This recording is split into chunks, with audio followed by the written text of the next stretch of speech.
The summer heat of Virginia in 1827 hung like a physical weight over Thornfield Plantation.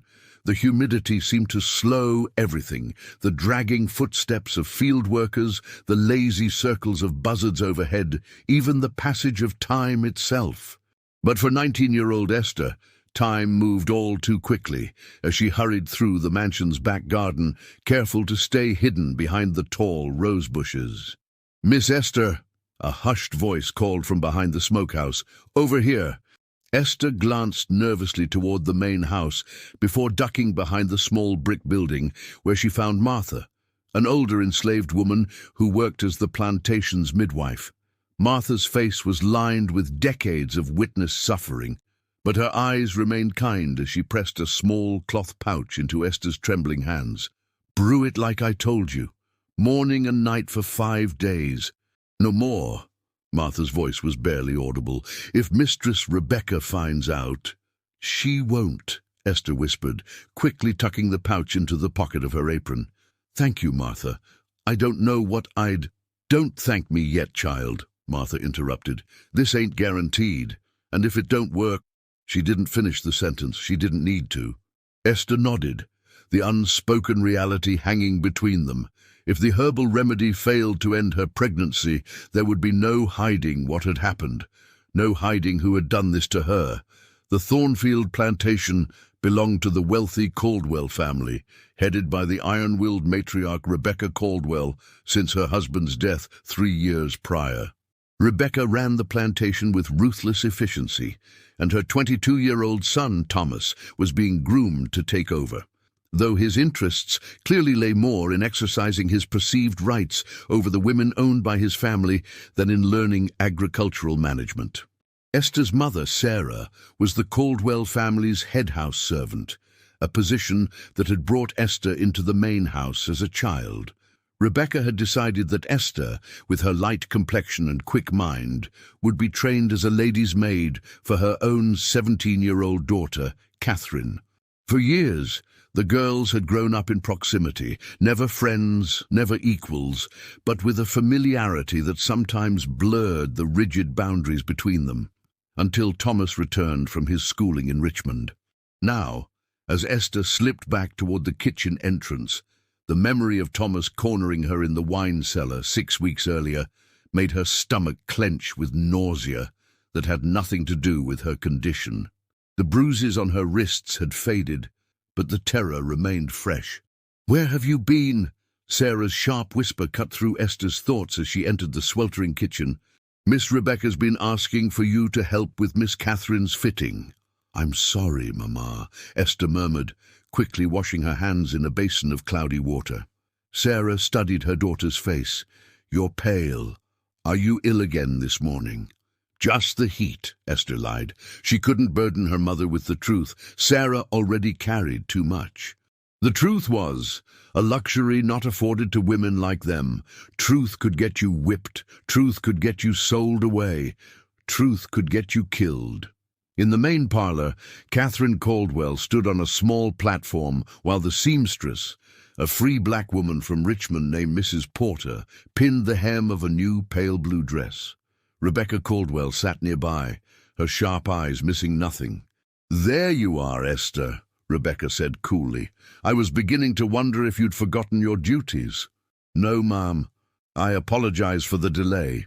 Esther kept her eyes downcast as she moved to assist Mrs. Porter with the pins. Catherine caught Esther's eye briefly, a flicker of something, concern, suspicion, crossing her face before she looked away. "Catherine, stand straighter!" Rebecca commanded. "A lady doesn't slouch. How do you expect to attract a suitable husband at the Whitfield summer ball if you carry yourself like a farmhand?" "Yes, Mother," Catherine replied, her voice soft but with an undercurrent of steel that Esther recognized all too well. Catherine had grown increasingly restless under her mother's rigid control. The door to the parlor opened, and Thomas Caldwell sauntered in, bringing with him the smell of whiskey despite the early hour. "My sister looking like an angel as always," he drawled, eyes sweeping over the room before landing on Esther. His lips curled into a smile that made her skin crawl. "Thomas," It's hardly proper for you to intrude on your sister's fitting, Rebecca admonished, though her tone lacked any real reproach for her only son. Just passing through, Mother, Thomas replied, his eyes still on Esther. Don't mind me. Esther's hands trembled as she handed pins to Mrs. Porter. She kept her gaze fixed on the hem of Catherine's dress, but she could feel Thomas watching her, the weight of his stare like a physical touch. Actually, Mother, Thomas said, casually leaning against the doorframe, I wanted to discuss the new girl you purchased last week, the one from the Pearson estate. Flora, Rebecca supplied. Yes, Flora. I'm thinking she might be better suited to housework than field work. She seems refined. Esther's stomach turned. She knew exactly what Thomas meant by refined. Rebecca raised an eyebrow. We'll discuss it later, Thomas. Not in front of the help. But Catherine had caught the implication as well. Mother, we already have sufficient house staff. And didn't Mr. Wilson say Flora has experience with tobacco cultivation? Surely her skills would be wasted indoors. Thomas shot his sister an irritated look. Since when do you concern yourself with plantation management, little sister? Since our father taught me to use my mind, brother, Catherine replied evenly. A tense silence fell over the room. Esther kept her head down, but she could feel the currents of power shifting around her. Rebecca watched her children with calculating eyes. That will be all for today, Mrs. Porter, Rebecca finally said. Esther, help Miss Catherine change, then see Mrs. Porter out. As Esther followed Catherine to her bedroom, she caught a glimpse of Thomas, watching them ascend the stairs, his expression unreadable. In the privacy of Catherine's room, the younger woman turned to Esther. Are you unwell? You've been pale all week. Catherine's voice held genuine concern, though whether it was for Esther's health or for the potential inconvenience of an ill lady's maid was unclear. I'm fine, Miss Catherine. Just a summer malady. Esther focused on unlacing Catherine's dress, keeping her face composed despite the wave of nausea that suddenly swept over her. Catherine was quiet for a moment. Then, her voice lower. Has my brother been bothering you again? Esther froze, her fingers still on the laces. She and Catherine had never openly acknowledged Thomas's predatory behavior, though Esther suspected Catherine was not blind to her brother's nature. No, miss, she lied, her voice steady even as her heart raced. Catherine turned, searching Esther's face. You would tell me if he was, wouldn't you? Father always said a lady has responsibilities to those in her household. The naivety of Catherine's question, the assumption that Esther could simply report Thomas's actions without consequence, revealed the unbridgeable gap between their worlds, despite their physical proximity. Yes, Miss Catherine, Esther said, because it was what Catherine needed to hear. Later that evening, after the Caldwell family had retired to the parlour for after-dinner drinks, Esther slipped into the kitchen where her mother was finishing the day's cleaning. The small quarters they shared with 3 other house servants lay just beyond the kitchen, offering the barest semblance of privacy. Did you eat? Sarah asked without looking up from the pot she was scouring. Yes, Mamma, Esther lied. The thought of food made her stomach turn. Instead, she took the opportunity to remove Martha's herbal packet from her apron pocket and hide it beneath her thin mattress before her mother could see. Mr. Peterson from the neighbouring farm came by today, Sarah said, her voice carefully neutral. He was speaking with Miss Rebecca about buying new workers. Esther's heart skipped. Did they mention any names? Sarah finally looked up, her eyes meeting her daughter's. No names, but Miss Rebecca mentioned selling troublesome elements before they could spread discontent. The threat wasn't subtle. 3 nights ago, an enslaved man named Isaiah had been caught trying to escape. He'd been publicly whipped the next morning, his back flayed open while everyone was forced to watch. But more concerning to the Caldwells had been the discovery that Isaiah could read and had possession of abolitionist pamphlets. They were terrified of literacy spreading among their enslaved workers, of ideas like freedom and equality taking root. I've heard whispers, Sarah continued, her voice dropping even lower. Some say there's a network, people who help others find their way north. She watched her daughter carefully. But that's just talk, dangerous talk. Esther nodded, understanding her mother's warning. But as she prepared for bed that night, boiling Martha's herbs in a small cup while everyone else slept, a different kind of dangerous thought took shape in her mind. If she couldn't end this pregnancy, there would be no hiding what Thomas had done. Once Rebecca knew, Esther would likely be sold away, or worse, but if she could somehow escape before her condition became visible. As she drank the bitter herbal tea, Esther thought of Isaiah's bloodied back, of the rumors of people who disappeared trying to reach free states, of the stories of those recaptured and subjected to unimaginable punishments. Freedom seemed as distant as the stars visible through the small window above her bed. Yet for the first time, the alternative seemed even more impossible to bear. The next morning, Esther woke to the sound of horses and men's voices in the front yard. Peering out the kitchen window, she saw Thomas and several other local plantation owners mounting up for their weekly hunt. Relief washed over her at the knowledge that Thomas would be gone for the day. Her relief was short-lived. As she carried fresh linens upstairs, she was startled by Rebecca Caldwell's voice from the study. "Esther, come here." With dread pooling in her stomach, Esther entered the wood-paneled room where Rebecca sat behind a large desk, account books open before her. The plantation mistress's face was impassive as always, giving nothing away. "Close the door," Rebecca instructed. Esther obeyed, her heart hammering in her chest. Had Martha been seen giving her the herbal remedy? Had someone overheard their conversation? "How long have you been with child?" The question hit Esther like a physical blow.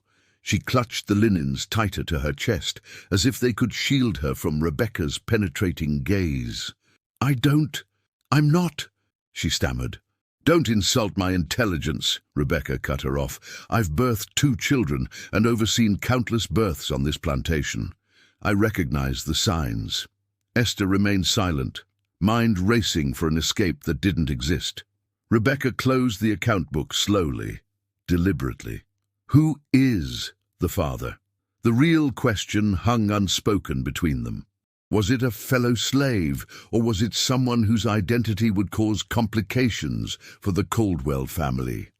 Esther stared at the floor, paralyzed. To name Thomas would be to invite Rebecca's wrath, but to lie would only delay the inevitable once the child was born. "Your silence is answer enough," Rebecca said coldly. "My son has always had impulsive tendencies." Esther's head snapped up in shock. Rebecca knew, had perhaps always known what Thomas did to the women under his control. "Mrs. Caldwell, I didn't—" "He forced," Esther began, desperation overriding caution. "Enough!" Rebecca's voice was sharp as a whip crack. "What's done is done. The question now is how to proceed."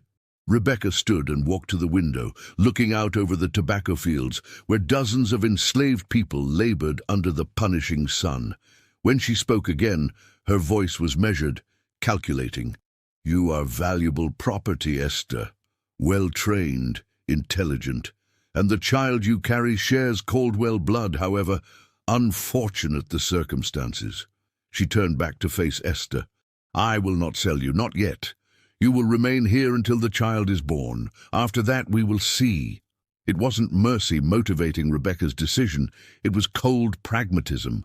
A pregnant slave was worth less at auction, and a child with Caldwell blood, however illegitimate, represented an investment to Rebecca's business-oriented mind. "And if anyone asks about your condition," Rebecca continued, "the father was an enslaved man from the Whitfield plantation who was sold west last month. Do you understand?"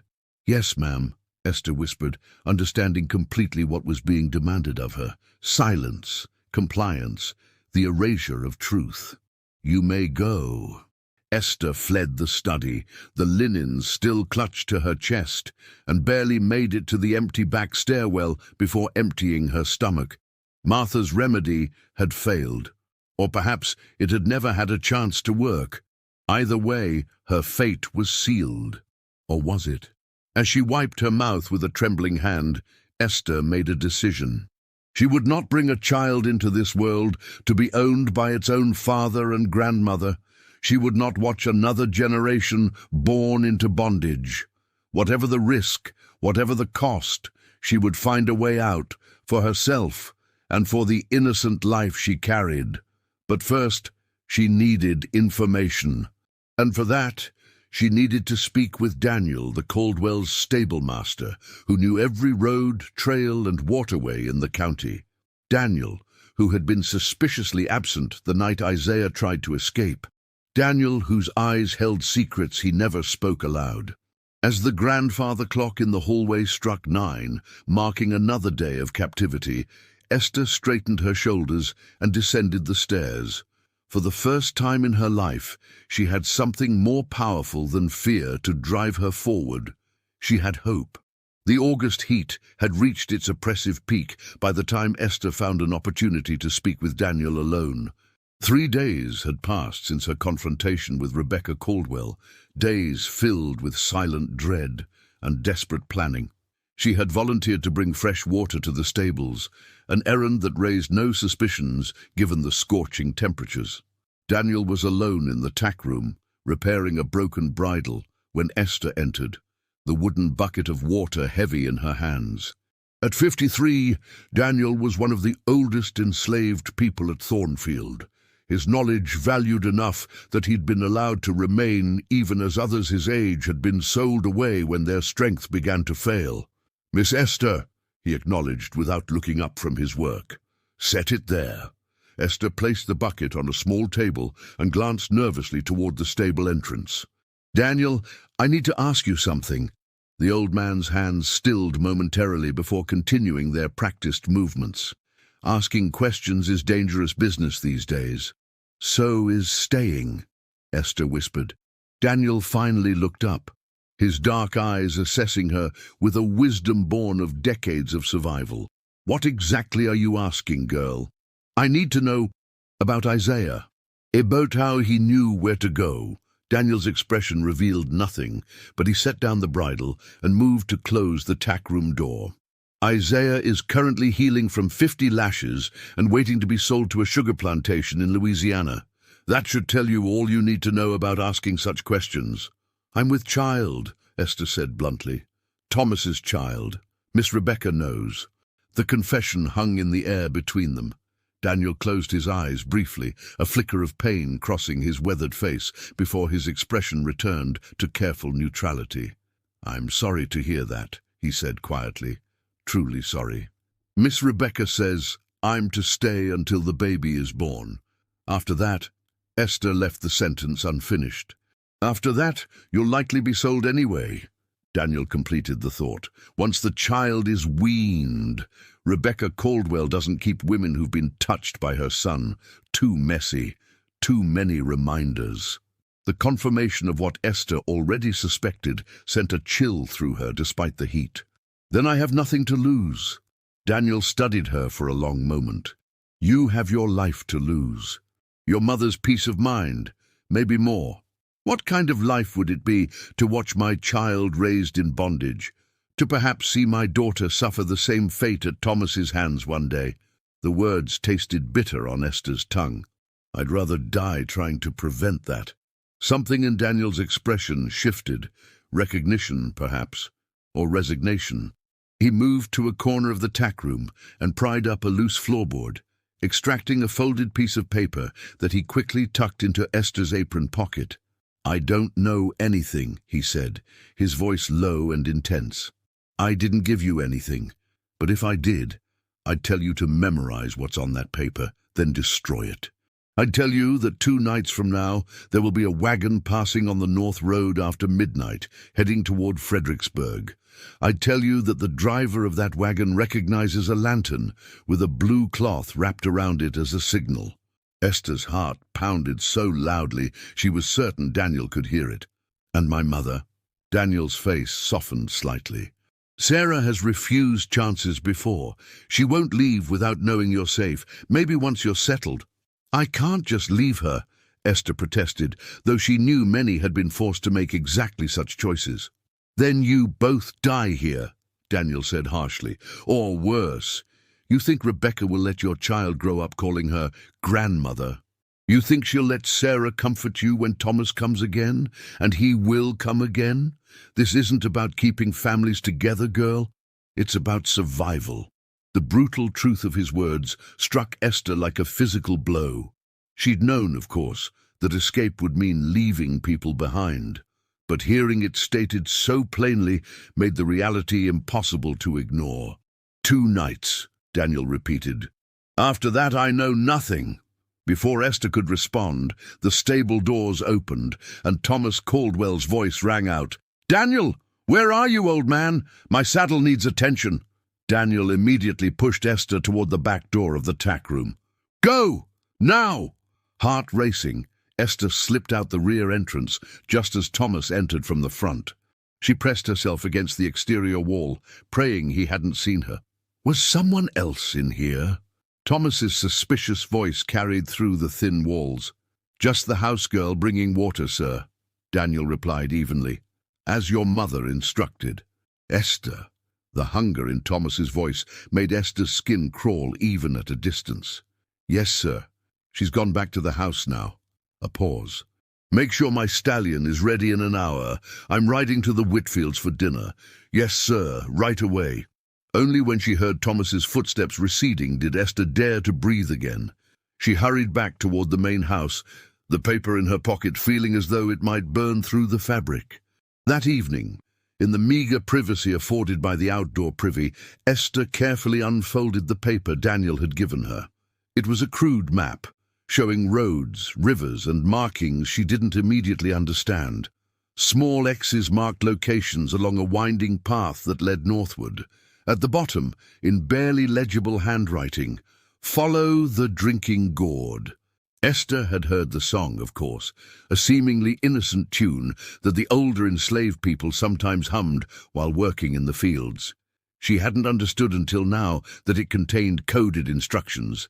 Follow the North Star, the Big Dipper, to freedom. She studied the map in the fading light until she was certain she had committed every detail to memory. Then, with trembling hands, she tore it into tiny pieces and dropped them into the privy pit. There could be no evidence. As she made her way back to the servants' quarters, Esther's mind raced with practical considerations.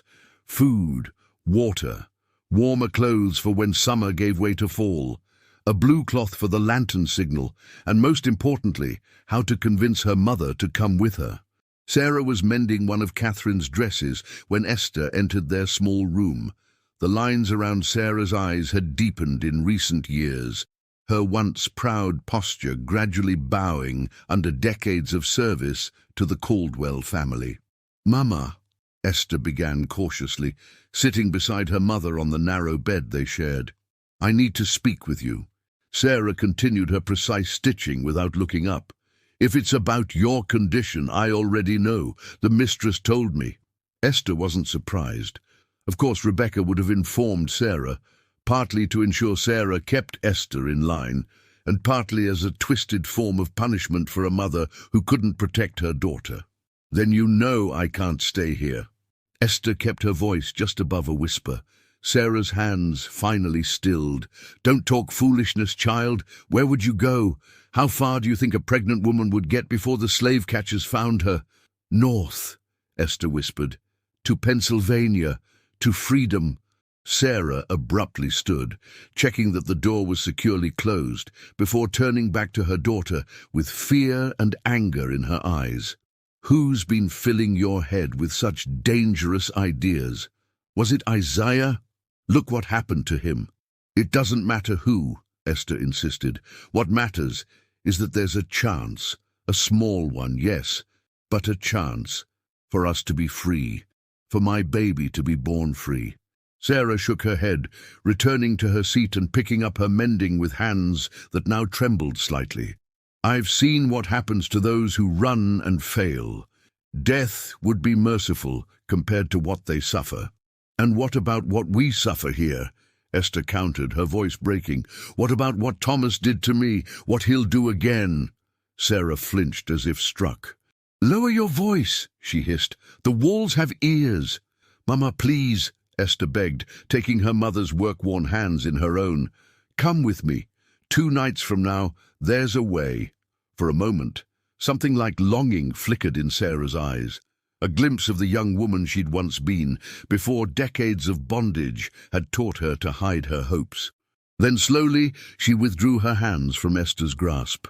"I can't," she said softly. "These old bones wouldn't make it.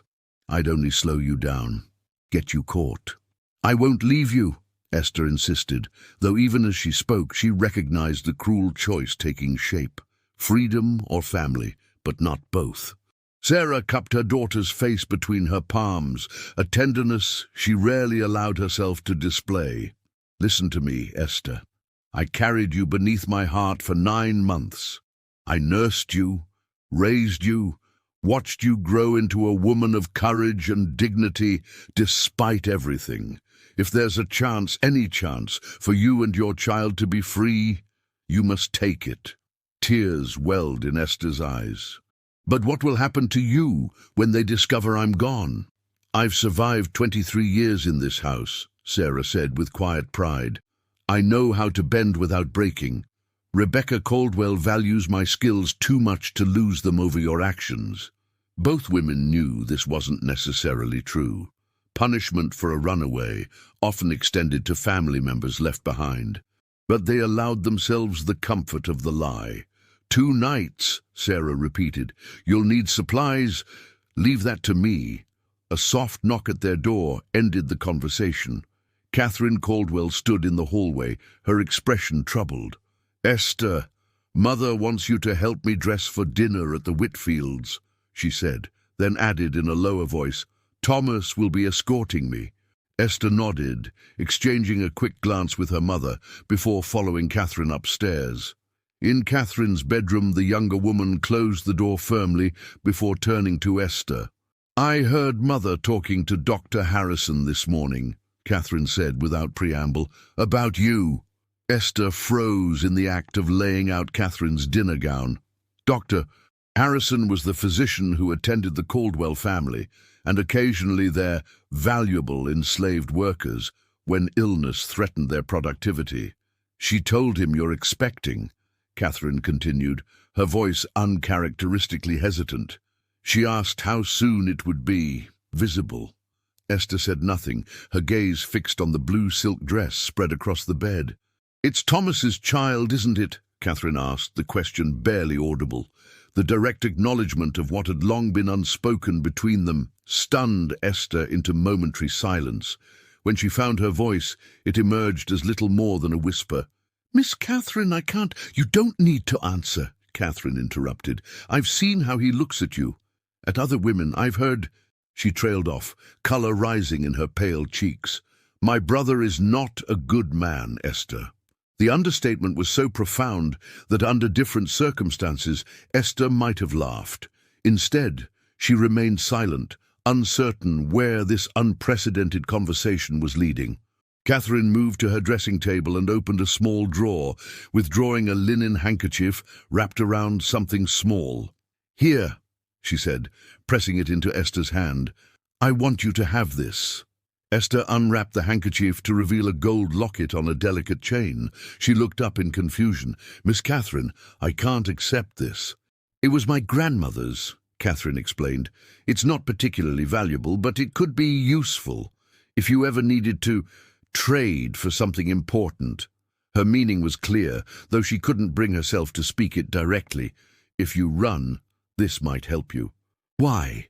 Esther asked, genuinely bewildered by this unexpected ally. Catherine's gaze dropped to her hands, which twisted nervously in her skirts. "My father taught me that true Christianity means recognizing the humanity in all God's children. Before he died, he was changing his views on certain matters. He spoke of manumission, of gradual emancipation." She looked up, meeting Esther's eyes directly. "Mother and Thomas silenced that talk after his passing, but I haven't forgotten." Esther carefully rewrapped the locket and attempted to hand it back. "If your mother found this missing—" "She won't," Catherine assured her. "It's been in my jewelry box for years, unworn. Please, Esther, consider it reparation for my family's sins." The word hung between them, reparation. As if a gold locket could possibly balance the scales against generations of stolen lives, stolen labor, stolen dignity. Yet Esther recognized the gesture for what it was. Perhaps the first truly moral choice Catherine Caldwell had ever made in her sheltered life. "Thank you," Esther said simply, tucking the wrapped locket into her pocket beside the remnants of hope Daniel had given her. Catherine nodded once, then turned to face her wardrobe. "Now, help me dress. Thomas is impatient when kept waiting." As Esther helped Catherine into her evening attire, an unexpected thought surfaced. This might be the last time she performed this ritual. The realization brought a dizzying mixture of terror and exhilaration. In 2 days' time, she would either be on her way north toward an uncertain freedom, or she would have failed and faced consequences she could scarcely imagine. Later that night, as the Caldwell family dined at the neighboring Whitfield plantation, Esther and Sarah sat in their room, planning in hushed whispers. Sarah had managed to hide away small portions of food over the course of the day: cornbread, dried meat, a handful of late summer berries. Not enough for a long journey, but perhaps enough to reach the first safe house marked on Daniel's map. "You'll need to cross the river," Sarah murmured. "The ford near Harper's place is shallow this time of year. After that, keep to the woods until you reach the North Road." Esther marveled at her mother's knowledge. "How do you know these things?" A sad smile crossed Sarah's face. "You think you're the first to dream of freedom. I was young once too. I had my chances." "Why didn't you take them?" Esther asked, though she suspected she knew the answer. Sarah's eyes grew distant. "The first time I was carrying you beneath my heart. The second time you were too small to make such a journey. After that," she shrugged, "there was always a reason to stay. Fear, duty, the devil you know." Esther felt a surge of guilt. Had she been the anchor that kept her mother chained to Thornfield all these years? As if reading her thoughts, Sarah squeezed her daughter's hand. "No regrets. Every choice I made freely as anyone in our position can make choices. But now it's your turn to choose." The following day passed in a haze of ordinary duties performed with extraordinary awareness. Every task, serving breakfast, sweeping the parlor, helping Catherine with her correspondence, felt like a farewell. Esther found herself noticing details she'd always taken for granted: the way sunlight filtered through the library's tall windows, the creaking of the third stair from the top, the smell of beeswax polish on the dining room table.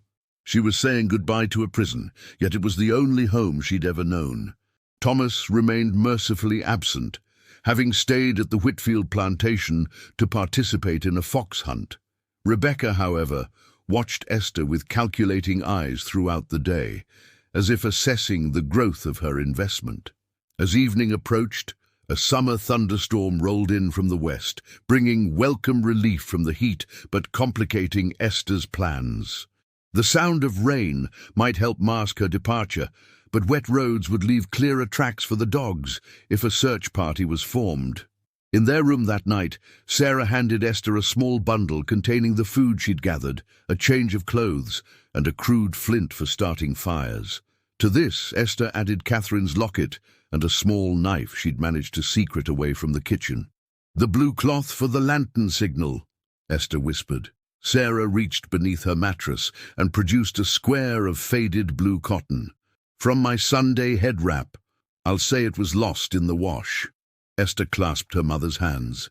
"Come with me," she pleaded one final time. "It's not too late." Sarah shook her head, tears glistening in her eyes.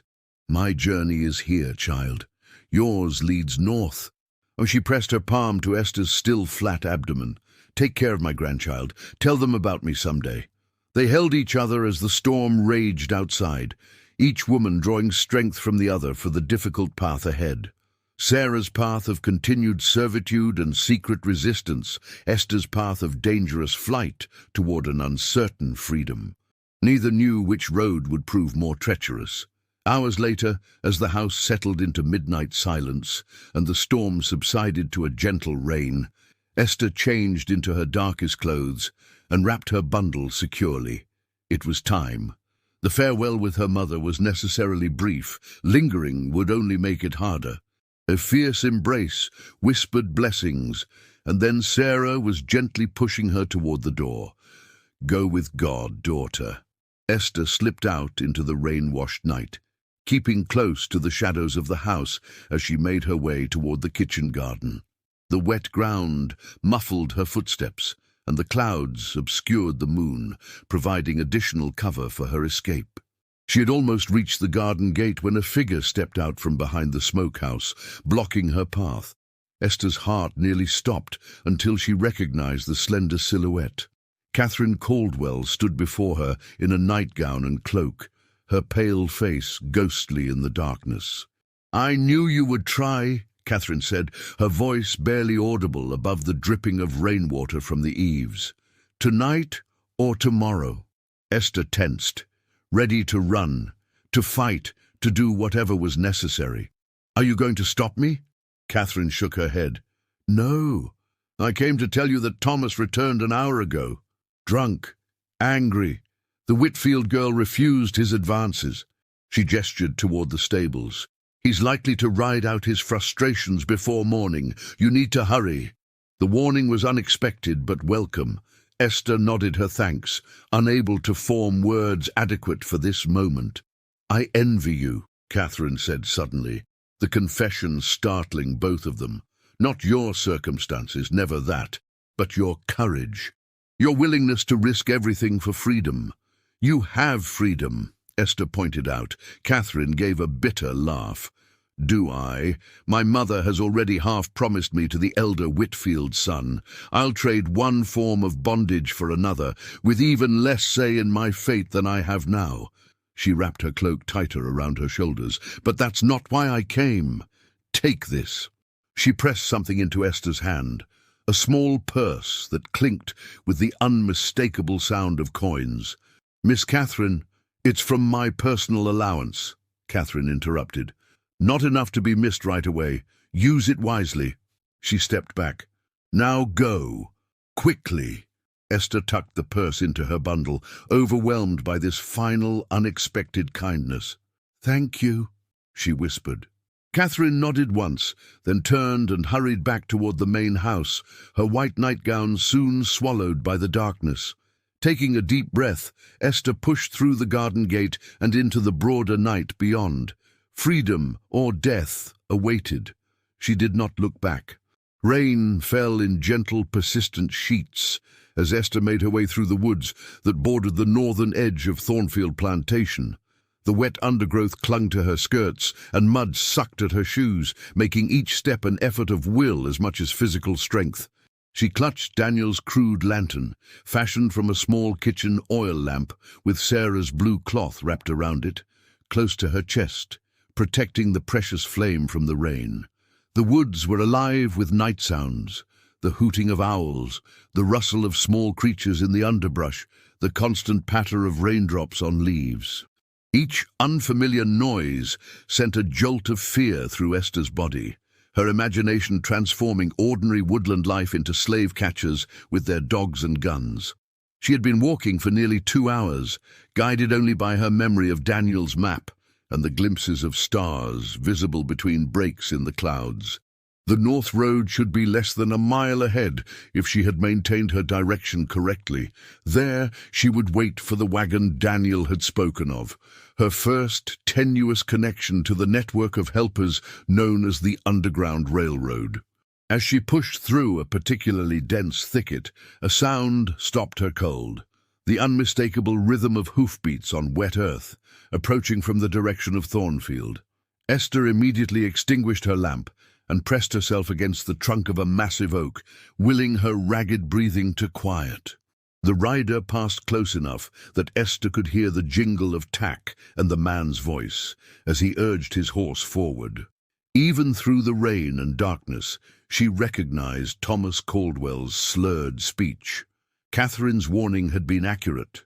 Thomas was indeed riding out his frustrations in the night. For one terrifying moment, the horse paused near Esther's hiding place. She could smell the animal's wet hide and hear Thomas's impatient curses as he seemingly consulted some inner compass before spurring the horse onward, thankfully, in a direction that took him away from her intended path. Only when the hoofbeats had faded completely did Esther dare to breathe normally again. She waited several more minutes before cautiously relighting her lamp with trembling hands. The encounter had shaken her deeply, but it also reinforced the urgency of her mission. By tomorrow, her absence would be discovered, and the hunt would begin in earnest. Pushing forward with renewed determination, Esther finally reached the North Road as the rain began to subside. The packed earth track stretched before her like a pale ribbon in the darkness, cutting through the forest toward Fredericksburg and eventually the Free States beyond. Finding a concealed spot behind a cluster of dogwood trees near a bend in the road, Esther settled in to wait. According to Daniel, the wagon would pass sometime after midnight. The night was well advanced now, but how much longer would she need to wait? An hour? 2? Dawn was still far off, but each passing minute increased the danger. To distract herself from growing anxiety, Esther pressed her hand to her abdomen, wondering at the tiny life growing within her, a life that, God willing, would be born into freedom rather than bondage.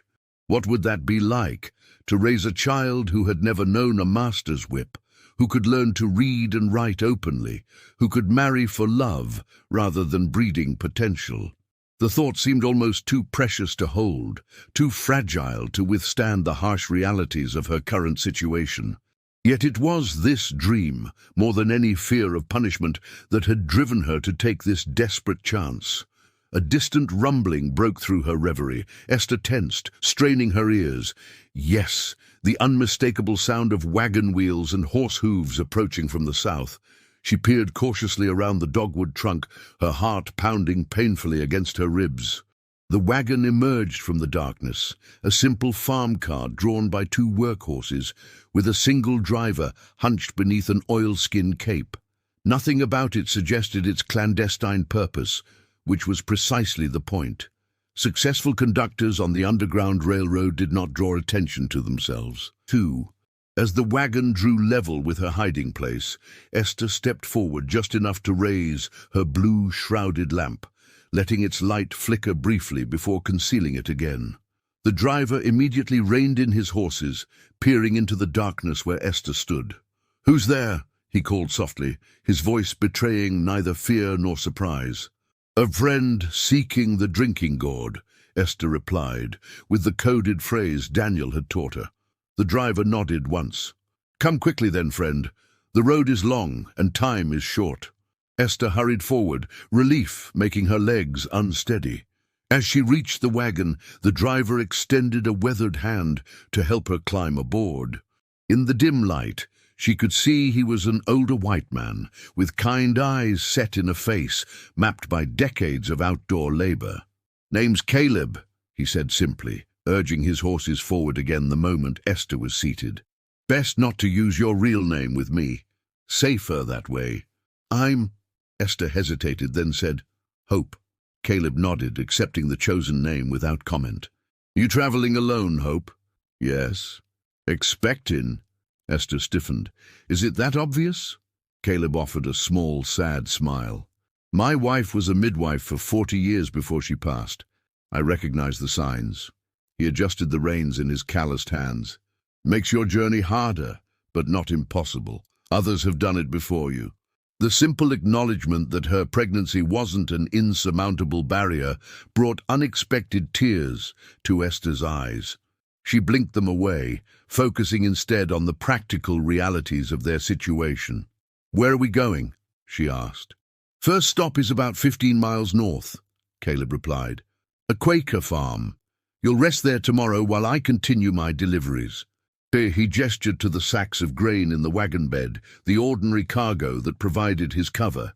"Tomorrow night, someone else will take you further. And after that, better you don't know the whole route. Each person only knows their part. Safer that way."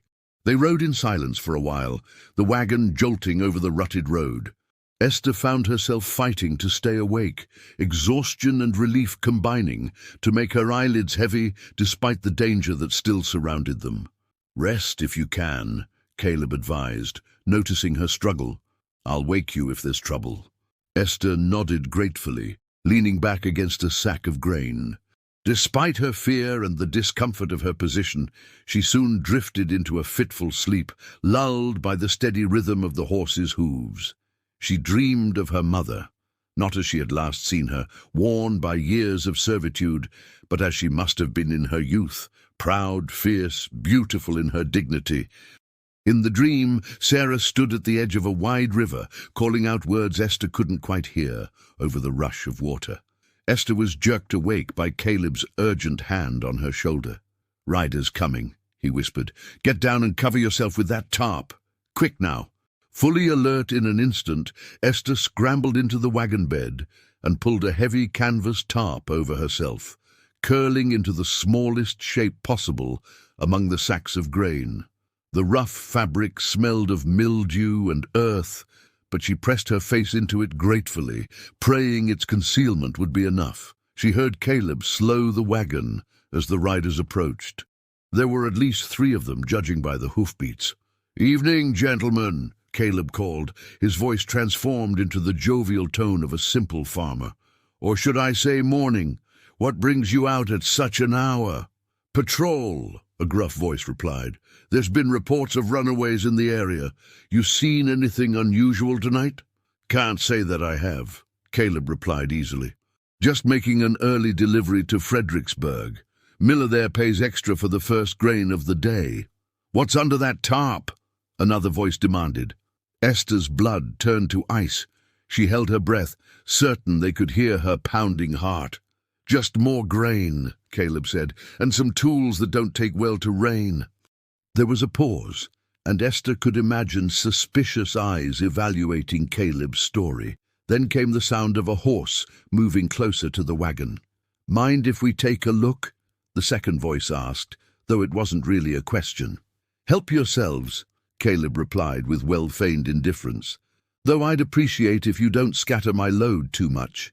Took a while to stack it proper.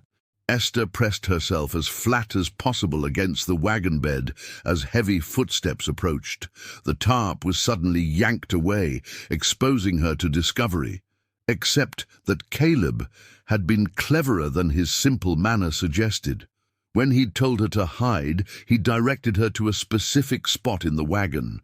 A shallow compartment built into the bed itself, covered with grain sacks, arranged to look like an ordinary load.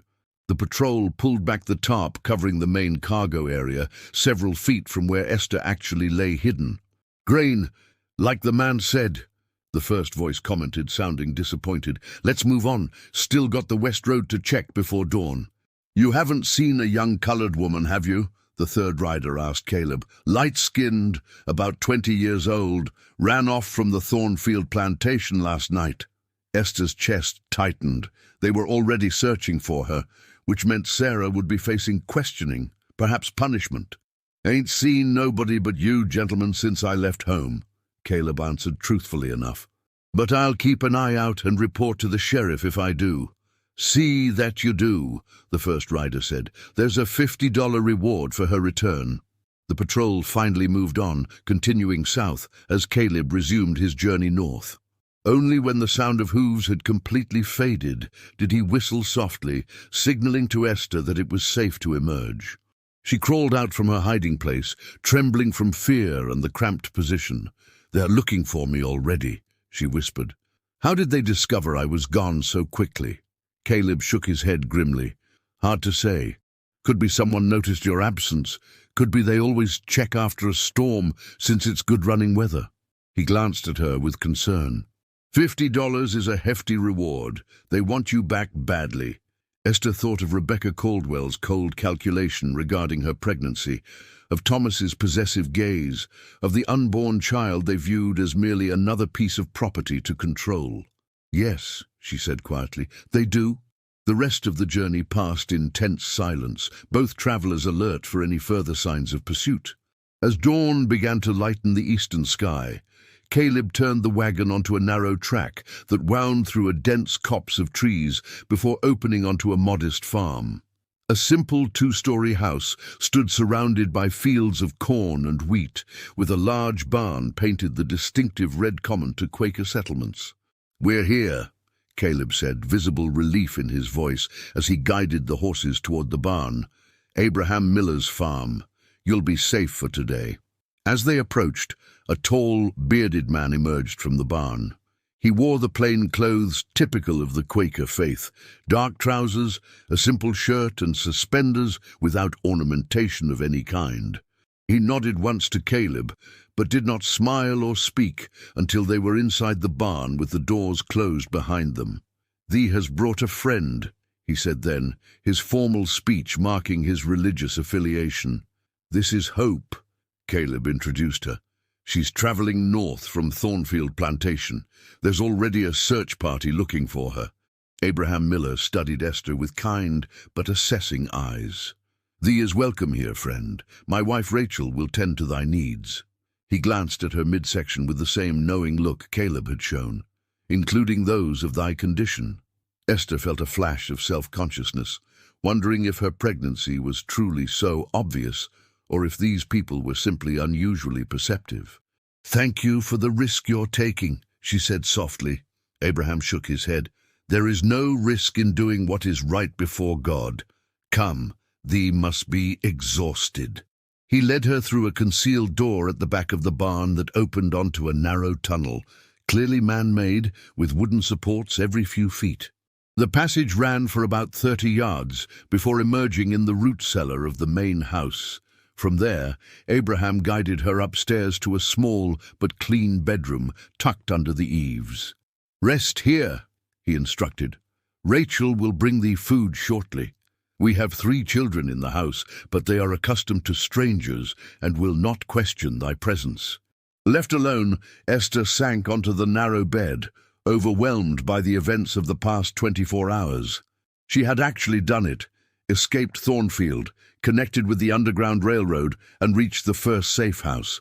But this was only the beginning of a journey that would span hundreds of miles through hostile territory. As promised, Rachel Miller appeared a short time later with a tray of simple but nourishing food: fresh bread, cheese, dried apple slices, and a bowl of porridge sweetened with honey. The Quaker woman was as plainly dressed as her husband, her hair covered by a modest cap, but her face radiated a quiet strength. "Eat, child," she encouraged. "Thee needs strength, especially in thy condition." Esther ate gratefully, realizing she hadn't had a proper meal since before her escape. As she finished, Rachel sat beside her on the bed. "May I?" she asked, gesturing toward Esther's abdomen. After a moment's hesitation, Esther nodded. Rachel placed gentle hands on her stomach, feeling with practiced movements. "How far along does thee believe thyself to be?" "About 2 months," Esther replied. Rachel nodded. "The journey ahead will be difficult but not impossible. Many have traveled this road while carrying new life." She produced a small packet from her pocket. "Herbs for morning sickness. Brew them as tea when needed." Tears sprang to Esther's eyes at this simple kindness. "Thank you." "Rest now," Rachel said, standing to leave. "Tonight, thee continues north." Esther slept deeply for several hours, her body claiming the rest it desperately needed. When she woke, the afternoon sun was slanting through the small window of her room. From downstairs came the homely sounds of a family going about its daily routine: children's voices, the clatter of dishes, an occasional burst of laughter. The normalcy of these sounds struck Esther with unexpected force. This was what freedom looked like: the simple dignity of family life uninterrupted by the cruel hierarchies of the plantation system. This was what she sought for herself and her unborn child. As evening approached, Rachel brought fresh clothes for Esther, plain Quaker garments similar to her own. "Less conspicuous than thy current attire," she explained, "and more practical for travel." After changing, Esther was led to the kitchen, where Abraham and their 3 children, 2 boys and a girl, all under the age of 10, were finishing supper. The children regarded her curiously but politely, clearly accustomed to strangers passing through their home. "Friend Hope will be joining us for worship this evening," Abraham announced, using the name Esther had given to Caleb. Quaker worship, Esther soon discovered, involved no minister or formal service. The family simply sat in silence in their parlor, occasionally broken when someone felt moved to speak. It was unlike any religious practice she had witnessed at Thornfield, where the Caldwells had sometimes required their enslaved workers to attend services that emphasized biblical passages about obedience to masters. In the peaceful silence of the Miller home, Esther found herself offering a silent prayer for her mother's safety, for her own journey ahead, and for the future of the child she carried.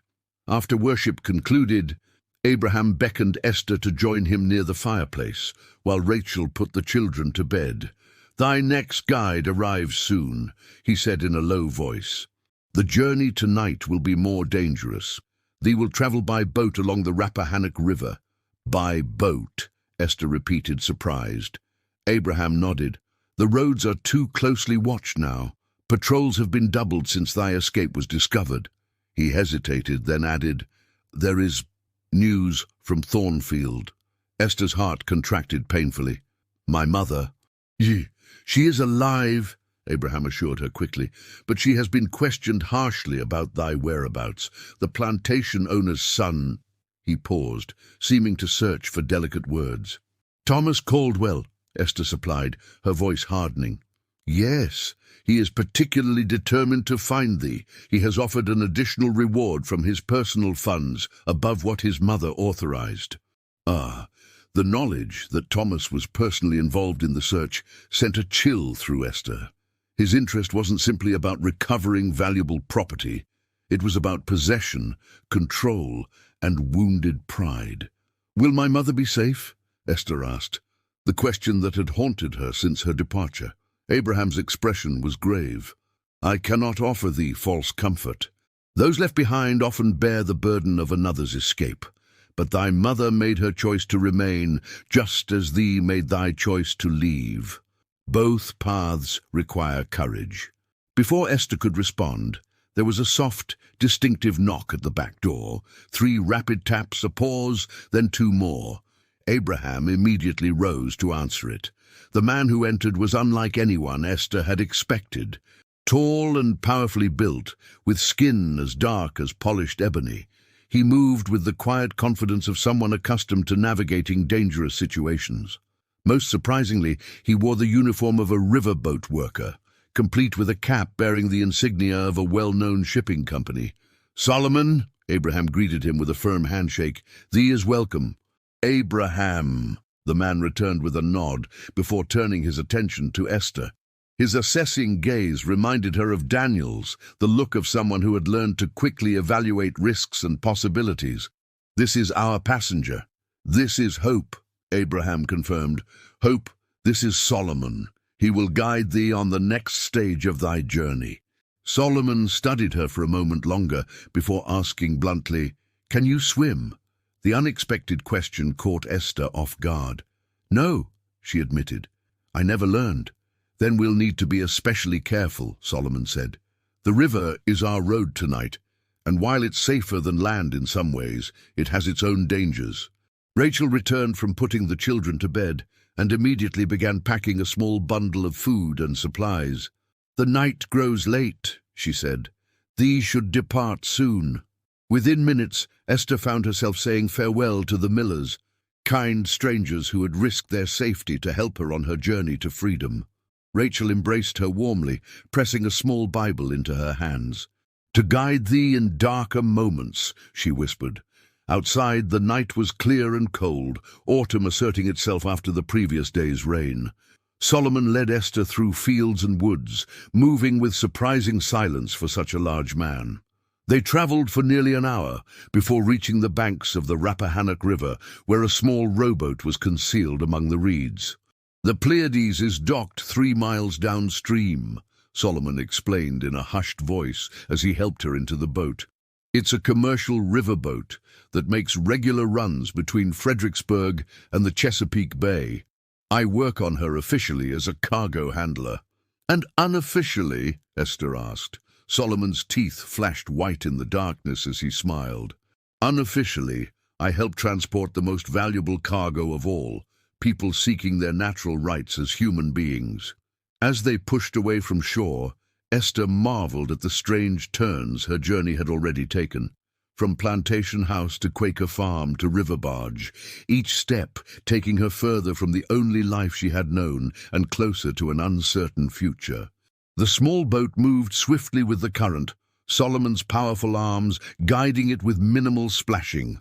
The night around them was alive with sounds, frogs calling from the riverbanks, fish occasionally breaking the surface, the distant hooting of owls.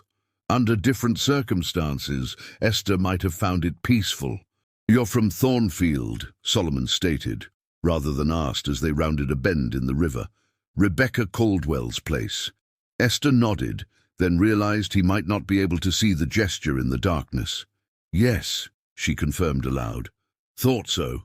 Word spread about you. Patrols all over the county looking for a light-skinned woman, pregnant with valuable property." Law, the crude description made Esther wince, though she knew it was exactly how Rebecca Caldwell would have phrased it. "The sun is offering extra for your return," Solomon continued. "Unharmed," he specifies, though we both know what that really means. Esther shuddered, wrapping her arms protectively around her midsection. "How did you gain your freedom?" she asked, partly to change the subject and partly out of genuine curiosity about this man who moved so confidently through a world that tried to constrain people who looked like them. "Born free," Solomon replied. "My mother was manumitted by her master on his deathbed, a crisis of conscience, I suppose. She met my father in Baltimore, where there's a sizable free black community." He paused his rowing for a moment to point toward the sky.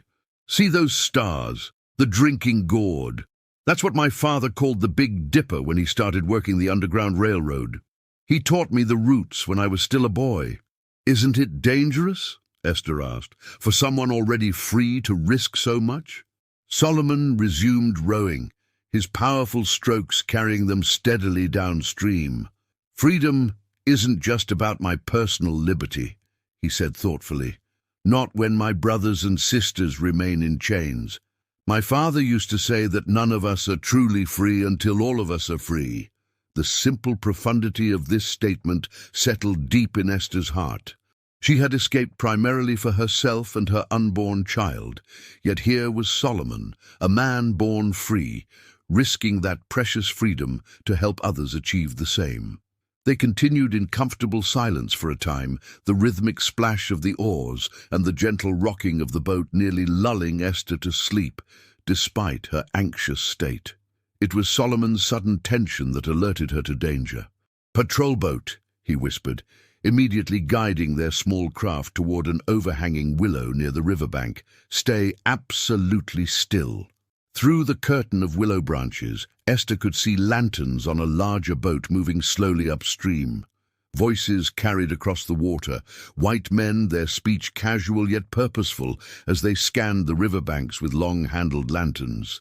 "Could have sworn I saw something move down there," one voice said. "Probably just a deer coming to drink," another replied. "But let's check it out anyway." The patrol boat began to turn in their direction. Solomon's hand closed gently but firmly around Esther's wrist, a silent command to remain perfectly still and silent. She held her breath as the larger boat's lanterns swept the area where they hid, the light filtering through the willow branches in dappled patterns. For one terrifying moment, a beam seemed to settle directly on their hiding place. Esther closed her eyes, certain they had been discovered. Then the light moved on, continuing its sweep of the shoreline. "Nothing here," the first voice concluded. "Let's continue upriver." They said she might be headed toward the Potomac crossing. The patrol boat gradually moved away, its lanterns receding into the distance. Only when it had completely disappeared around a bend in the river did Solomon release his grip on Esther's wrist. "That was too close," he muttered, cautiously guiding their boat back into the main current. "They're patrolling areas they normally ignore." Because of me? Esther asked, guilt washing over her at the thought of endangering not only herself, but those helping her. Solomon nodded grimly. Thornfield's offering more money than usual. Plus, there's something about this particular search that feels personal, like somebody's reputation is on the line. Esther didn't need to explain that Thomas Caldwell's wounded pride was indeed a powerful motivator. A man like him couldn't bear the thought that a woman he considered his property had rejected his control so completely. They continued downstream with increased caution, Solomon frequently pausing to listen for signs of other boats or patrols along the shore. Despite these delays, they eventually reached a bend in the river where the silhouette of a larger vessel was barely visible in the pre-dawn gloom. "The Pleiades," Solomon whispered. "We'll approach from the cargo side, away from the passenger cabins." He maneuvered their small boat alongside the larger vessel, which was moored against a simple wooden dock. With practiced movements, Solomon secured their craft and helped Esther climb a short ladder to the cargo deck. "From here, you'll travel in a hidden compartment below decks," he explained in hushed tones as he led her through stacked crates and barrels. "It won't be comfortable, but it's safer than trying to pass as a free person without papers." At the rear of the cargo hold, Solomon moved aside several heavy sacks of grain to reveal a small hatch in the floor. He lifted it to expose a narrow space between the hull and the cargo deck, barely large enough for a person to lie flat. "You'll need to stay here until we reach the bay," he said apologetically. 2 days, maybe 3 if we're stopped for inspections. I'll bring food and water when I can, but you must remain absolutely silent, no matter what you hear above." Esther stared at the cramped, dark space with growing apprehension. After the relative freedom of movement she'd experienced since her escape, the thought of being confined in such a tiny area was terrifying. Yet what choice did she have? "Will there be air?" she asked, voicing her most immediate concern. Solomon pointed to small gaps between the hull planks. "Enough to breathe, though it gets stuffy. If you feel faint, there's a knot in this plank here." He indicated a specific spot. "That you can push to create a bigger gap, but only in emergency." With growing dread but firm resolve, Esther lowered herself into the hidden compartment. The space was even smaller than it had appeared from above, forcing her to lie on her side, with her knees drawn up to her chest. Solomon handed down a small water skin and a bundle of cloth that contained bread and dried fruit. "Courage," he said softly. "This part of the journey is difficult, but it brings you much closer to freedom." Then the hatch closed, plunging Esther into near-total darkness, broken only by thin slivers of faint light filtering through the hull planks. She could hear Solomon replacing the sacks above, and then his footsteps receded, leaving her alone in her hiding place. Surrounded by the creaking of the ship's timbers and the gentle lapping of water against the hull, Esther closed her eyes and tried to calm her racing heart. She thought of her mother's strength, of Daniel's quiet resistance, of the miller's kindness, of Solomon's courage. She thought of the child growing within her, a child who would know freedom from its first breath if she could just endure this journey. "We're going to make it," she whispered to her unborn baby, a promise as much as a prayer. "We're going to be free." Above her, the riverboat began to stir with early morning activity. The long voyage toward freedom continued.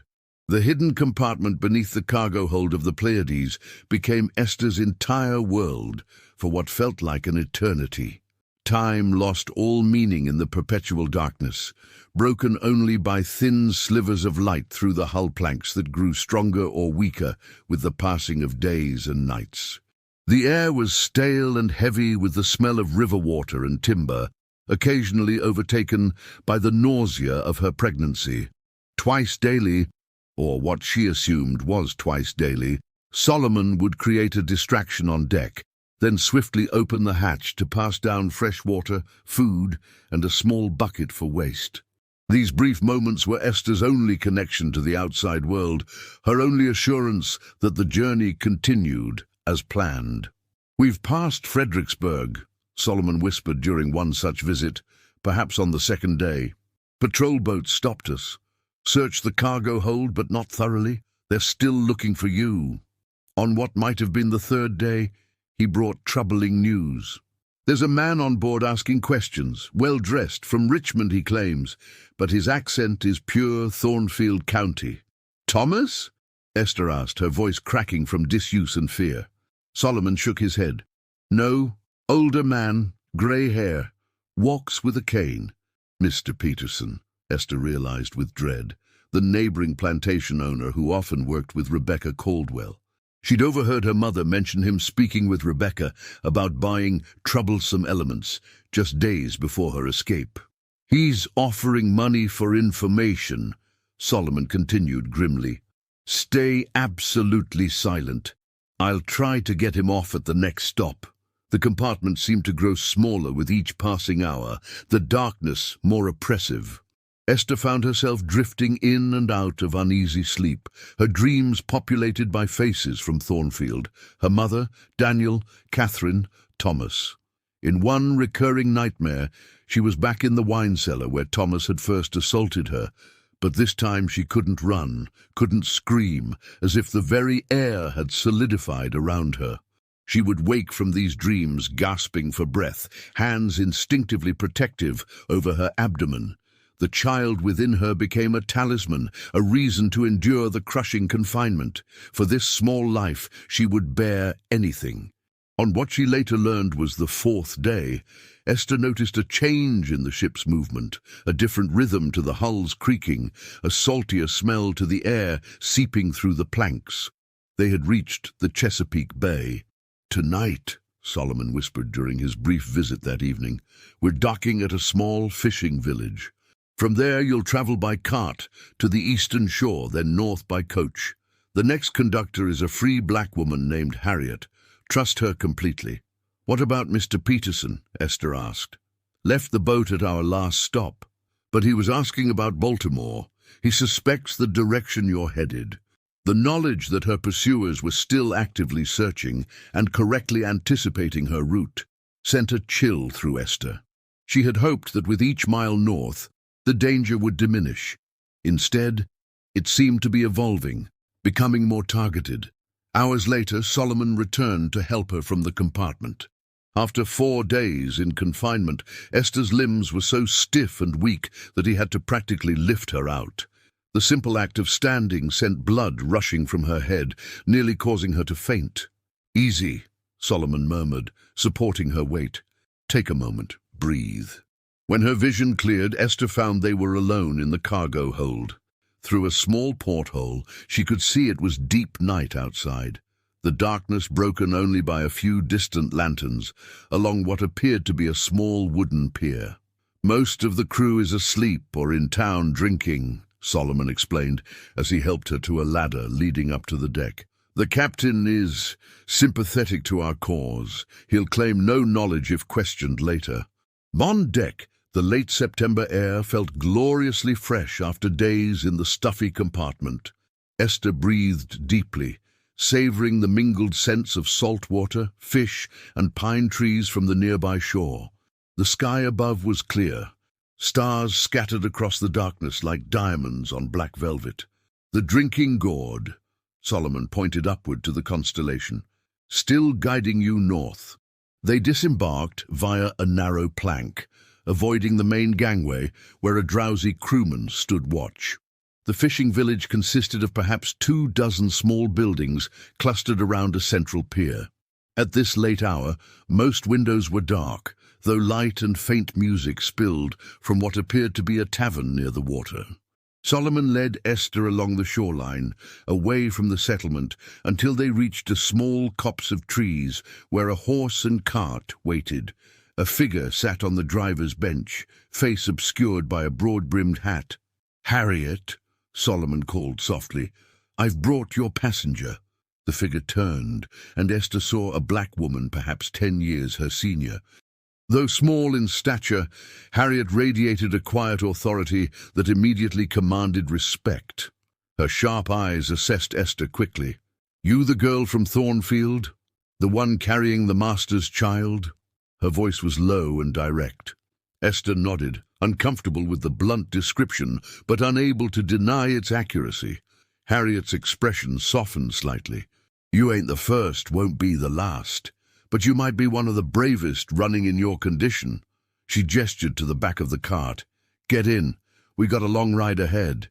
Solomon helped Esther into the cart, where blankets had been arranged to create a reasonably comfortable seat among sacks of what appeared to be oyster shells.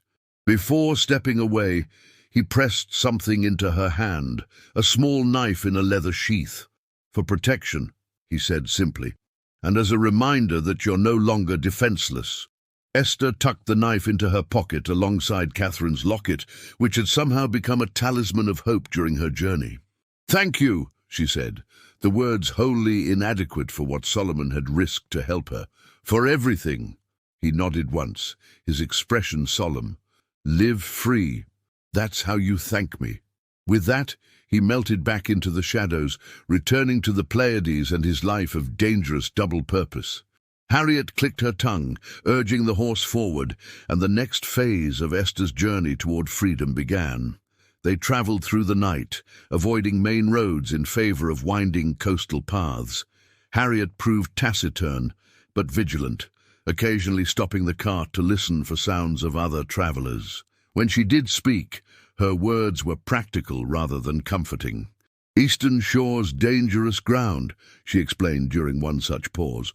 "Slave catchers patrol regular, looking for folks heading north. We'll stay close to the water where the fishing folk mind their own business." As dawn approached, Harriet guided the cart into a dense thicket of pine and cedar near a small inlet. Hidden among the trees stood a one-room fishing cabin, weathered by salt air and time. "We'll rest here today," Harriet said, helping Esther down from the cart. "Travel again tonight, safer in darkness." The cabin's interior was spare but clean. A small hearth, 2 narrow pallets, a rough-hewn table with 2 stools. Harriet moved with practiced efficiency, covering the single window with a dark cloth before lighting a small fire in the hearth. "Hungry?" she asked, already reaching for a sack of provisions. Esther nodded gratefully. After days of cold bread and dried fruit in the ship's compartment, the prospect of a hot meal was almost overwhelming. As Harriet prepared a simple porridge, Esther studied this woman who had taken on such risks to help strangers. She moved with purpose, her small frame belying an inner strength that seemed to fill the cabin. "Have you done this often?" Esther asked hesitantly. "Helping people escape." Harriet paused in her cooking, considering the question. 43 before you," she finally replied. "Started after buying my own freedom 7 years ago." "You were enslaved?" The question slipped out before Esther could consider its insensitivity. A bitter smile crossed Harriet's face. "Maryland tobacco plantation. Worked the fields from age 6. Master's son taught me to read in secret. Thought himself quite the enlightened gentleman." Her tone turned sardonic. "Until his father died and he needed money. Suddenly his principles had a price." "How did you buy your freedom?" Esther asked, drawn to this woman's story that somehow paralleled, yet diverged from her own. "Hired myself out on Sundays for 5 years. Every penny hidden in a jar buried under the smokehouse." Harriet stirred the porridge, her movements precise. "When I had enough, I presented it to my young master, who was shocked I'd managed it. He couldn't refuse without losing face among his enlightened friends." She ladled the porridge into 2 wooden bowls, handing one to Esther. "Freedom purchased with my own sweat and blood. But it ain't true freedom when others still wear chains, so I started guiding. 1, then 2, then dozens." Esther absorbed this as she ate, the warm food reviving her strength and spirits. "Aren't you afraid? The penalties if you're caught." "Death don't frighten me," Harriet said simply. "Living with the knowledge I could help and didn't, that frightens me more." They ate in silence after that, Harriet's words settling deep in Esther's consciousness. When they finished, Harriet indicated one of the pallets. "Sleep. You need rest, especially in your condition." Exhausted from the journey and still recovering from her days in confinement aboard the Pleiades, Esther didn't argue. She lay down on the narrow pallet and, despite the unfamiliar surroundings, fell almost immediately into a deep sleep. She woke to Harriet's hand on her shoulder. The light, filtering through the cracks in the covered window, suggested late afternoon. "Time to prepare," Harriet said. "We move at dusk." The woman handed Esther a bundle of clothing, very different from the Quaker garments she'd been wearing. "Change into these." The bundle contained a simple cotton dress, worn but clean, of a style commonly worn by free black women of modest means in the mid-Atlantic states. There was also a colorful headscarf and a plain wool shawl. "From now on, you're my niece Sarah," Harriet explained as Esther changed. "We're traveling to Philadelphia to join my sister's household, where you'll work as a seamstress." She produced a folded paper from her pocket. "Free papers won't hold up to thorough scrutiny, but enough to deter casual questioning." Esther took the document with trembling hands. Though she couldn't read the precise legal language, she recognized it as similar to the manumission papers she had occasionally glimpsed at Thornfield when Rebecca Caldwell dealt with free black workers. "Remember the story," Harriet continued. "You were born free in Baltimore. Your mother, my sister, sent you to me in the country when you fell pregnant by a sailor who shipped out. We're now returning to her house, where you'll have the child and continue your seamstress work." Esther nodded, committing the false history to memory. "And if we're separated?" Harriet's expression turned grave. "If we're stopped and questioned, you keep to the story no matter what happens to me. If we're separated, you continue north. Follow the drinking gourd. Ask for help at houses with a candle in the right-hand window or a quilt with a North Star pattern hanging on the line." As dusk fell, they loaded back into the cart, now partially filled with fish in barrels, a convincing cover for their journey. Harriet had transformed her appearance as well, now wearing a more respectable dress and bonnet than she'd traveled in the previous night. "Main roads tonight," she explained as they set out. "Less suspicious than sneaking through back country. We look like what we're pretending to be, free women on legitimate business." The strategy was bold but effective.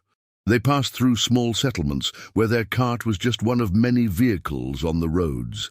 When they encountered patrols, Harriet handled the questioning with practiced ease, her demeanor perfectly balanced between deference and the quiet dignity of a free woman who knew her rights. "Evening, gentlemen," she would say, presenting their papers without being asked. "Just bringing my niece to Philadelphia. Poor girl's husband shipped out to China, leaving her in a delicate condition." She would shake her head in convincing disapproval of the fictional sailor. Most patrols barely glanced at their papers before waving them through. One more thorough group questioned them separately, but Esther had rehearsed her story well, and they were eventually allowed to continue. They traveled through that night and the next day, stopping only when necessary to rest the horse or attend to basic needs. Harriet seemed to require little sleep, maintaining a vigilant watch even during brief stops. On the second night, as they crossed into Delaware, Harriet grew notably more tense. "Dangerous territory," she murmured. "Border state. Slave catchers have more freedom to operate here, and there's good money in catching runaways." As if manifesting her fears, they rounded a bend in the road near midnight to find a makeshift checkpoint ahead, 4 mounted men stopping all traffic on the small country road. "Slave patrol," Harriet whispered, quickly assessing the situation. Too late to turn around without looking suspicious. Her eyes scanned the surroundings. "Listen carefully. If this goes wrong, there's a creek about 50 yards through those trees. Follow it north until you reach a mill. Ask for Quaker John." Before Esther could respond, they were approaching the checkpoint. One of the mounted men held up a lantern, illuminating their faces with harsh yellow light. "State your business," he demanded, his tone suggesting he expected deception. Harriet presented their practice story with the same calm confidence she'd shown at previous checkpoints. But Esther could sense these men were different, more aggressive, more suspicious. "Papers!"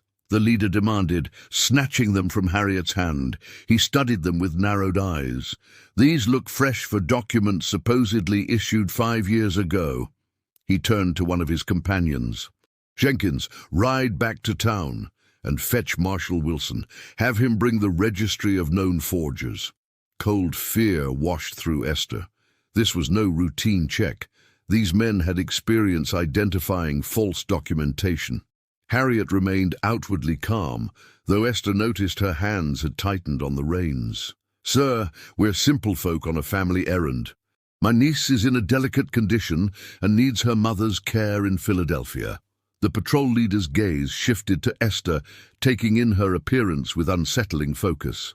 Light-skinned girl, about 20, in delicate condition, traveling north. He pulled a folded paper from his coat. "Matches a description we received from Virginia. $50 reward plus expenses."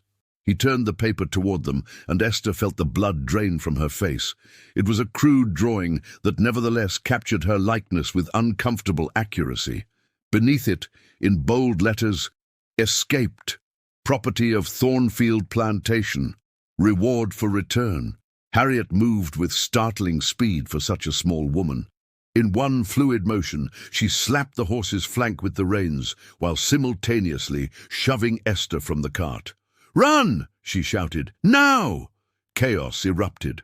The cart lurched forward, colliding with the lead rider's horse. Men shouted, animals whinnied in panic, and Esther found herself scrambling toward the tree line Harriet had indicated earlier, her heart pounding painfully against her ribs. Behind her, she heard Harriet's voice, loud and defiant, creating a continued distraction. "You touch me and the Abolitionist Society in Philadelphia will have lawyers down here by week's end. I know my rights as a free woman."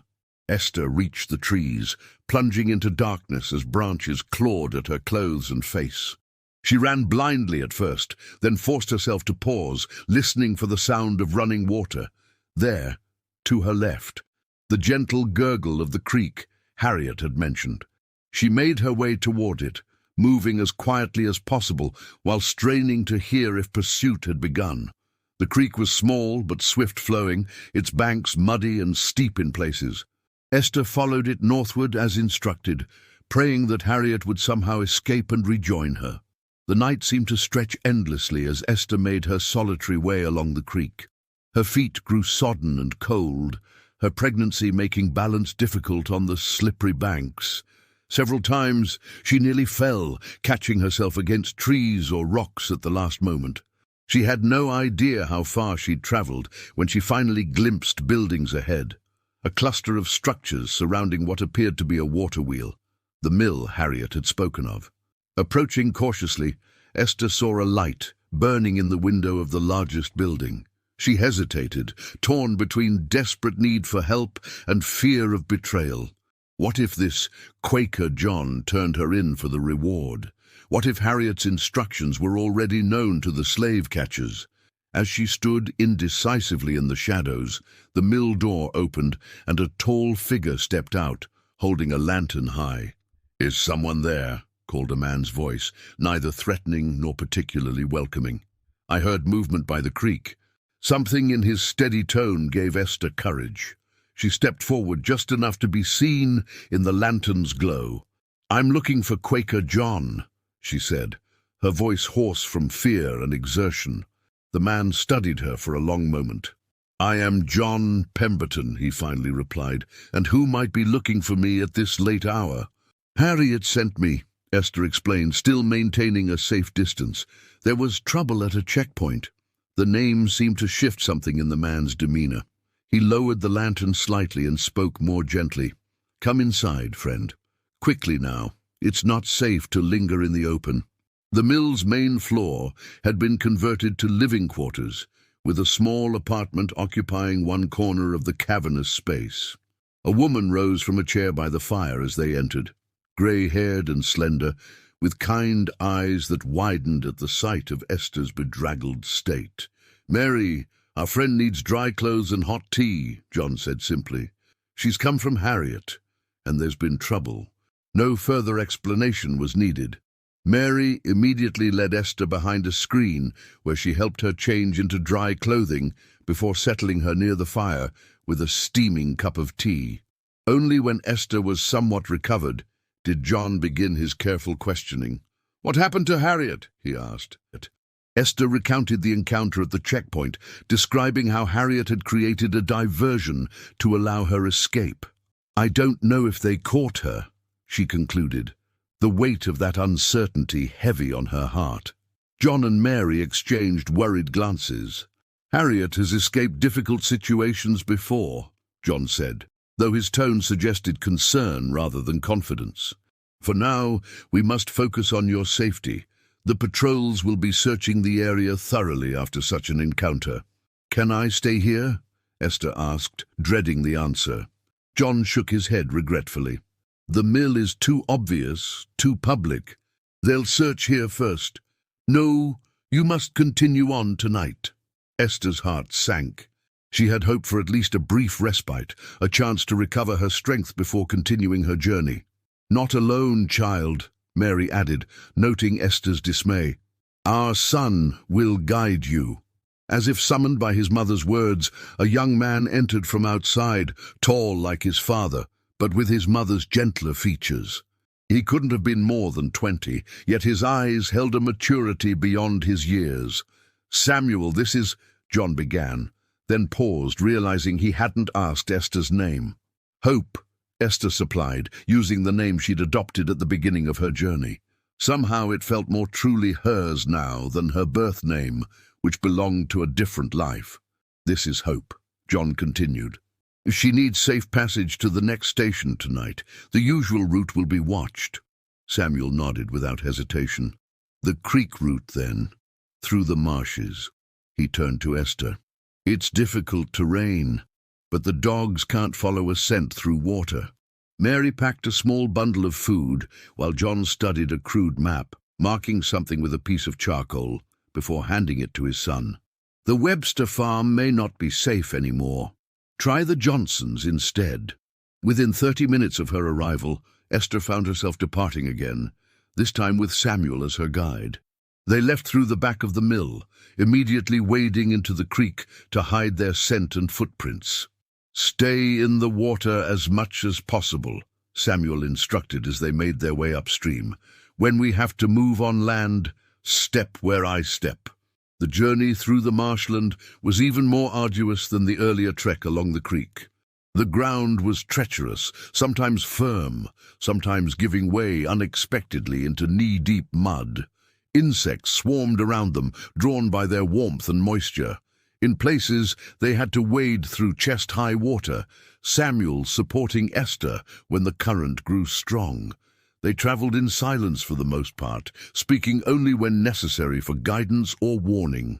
Despite his youth, Samuel proved to be a skilled guide, familiar with every hazard and landmark in the difficult terrain. Dawn was breaking as they finally emerged from the marshland into drier country. In the distance, Esther could see a modest farmhouse set amid fields of corn and wheat. A thin spiral of smoke rose from its chimney, promising warmth and rest. "The Johnson farm," Samuel confirmed, noticing her gaze. "Free black family. They'll shelter you until arrangements can be made for the next stage of your journey." As they approached the farmhouse, an older black man emerged from a nearby barn, eyeing them warily until he recognized Samuel. His posture relaxed, though his expression remained cautious. "Early visitors, young Pemberton," he remarked. "Morning, Mr. Johnson. My father sends his regards and asks if you might offer hospitality to our friend." Samuel's formal phrasing clearly conveyed the true nature of the request. Mr. Johnson studied Esther briefly before nodding once. "My wife just put breakfast on. You both look like you could use a hot meal." Inside the farmhouse, Esther was welcomed by Mrs. Johnson, a stout, practical woman who asked no questions but immediately set about providing for their needs: food, dry clothing, and a place by the fire. Their daughter, a girl of about 16, watched the proceedings with undisguised curiosity. "Lisa, fetch some of my medicinal tea for our guest," Mrs. Johnson instructed. her observant eyes having noted Esther's exhaustion and condition, the strengthening blend. Over breakfast, Samuel explained the situation in general terms: the checkpoint encounter, Harriet's unknown fate, the likelihood of increased patrols in the area. The Johnsons absorbed this information with grim understanding. "You'll stay here for a few days," Mr. Johnson decided, "until we're certain the immediate search has moved elsewhere. Then we'll see about getting you further north." "I can't endanger your family," Esther protested weakly, though the prospect of rest was desperately appealing. Mrs. Johnson waved away her concerns. "Our family was in bondage in Maryland for 3 generations before my father bought our freedom. This house has sheltered over 60 souls on their way to true liberty. You'll not be the first or the last." With the immediate future decided, Samuel prepared to depart. "I'll bring news when I have it," he promised, "especially about Harriet." Left in the care of the Johnsons, Esther finally allowed exhaustion to overcome her. She slept deeply for most of that day, in a small bedroom under the eaves, waking only when Mrs. Johnson brought her soup and cornbread in the late afternoon. "You needed that rest," the older woman observed as Esther ate. "Growing a child while running for your life, I can't imagine a heavier burden." The simple acknowledgement of her struggle brought unexpected tears to Esther's eyes. Throughout her journey, she had forced herself to focus on immediate needs and dangers, pushing aside the emotional weight of her condition and circumstances. Mrs. Johnson settled beside her on the narrow bed. "How far along are you, child?" "About 10 weeks now," Esther replied, one hand instinctively moving to her abdomen. "The most dangerous time," Mrs. Johnson nodded knowingly. "First 3 months are when a mother's body decides whether to keep or reject new life." She studied Esther's face. "The child's father, was he your choice?" The directness of the question was startling, but also somehow liberating. Here was someone who understood the realities of enslaved women's lives, who wouldn't judge or pity. "No," Esther answered simply. "He was the plantation owner's son." Mrs. Johnson's expression revealed no surprise, only a deep, sorrowful understanding. "And yet you carry this child toward freedom rather than trying to end it. That takes remarkable courage." "I considered ending it," Esther admitted, the confession painful but honest. "But then I thought, this child deserves a chance at freedom, regardless of how it came to be." "A mother's wisdom," Mrs.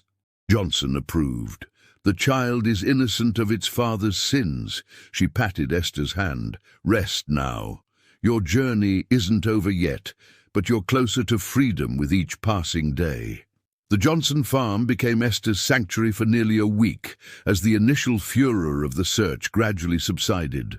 She regained her strength, helped with light household tasks, and formed a tentative friendship with the Johnsons' daughter Lisa, who was fascinated by Esther's journey and asked endless questions about life on a Virginia plantation.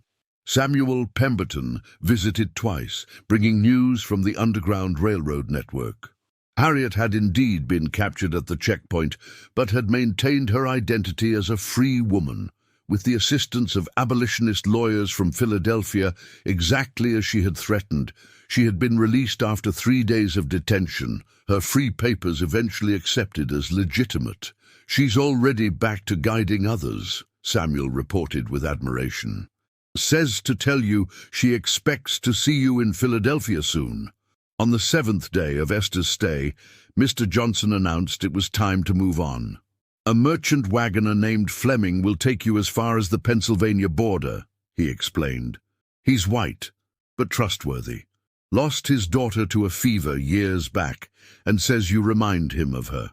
Esther had mixed feelings about leaving the safety of the Johnson home. She had grown comfortable with these kind people, finding in their family life a model of what freedom could look like. Yet she knew Pennsylvania, true free soil, was still the goal. The parting was emotional, especially with Mrs. Johnson, who had become something of a surrogate mother during Esther's stay. The older woman pressed a small cloth bundle into her hands as they said goodbye. "Herbs for your journey," she explained.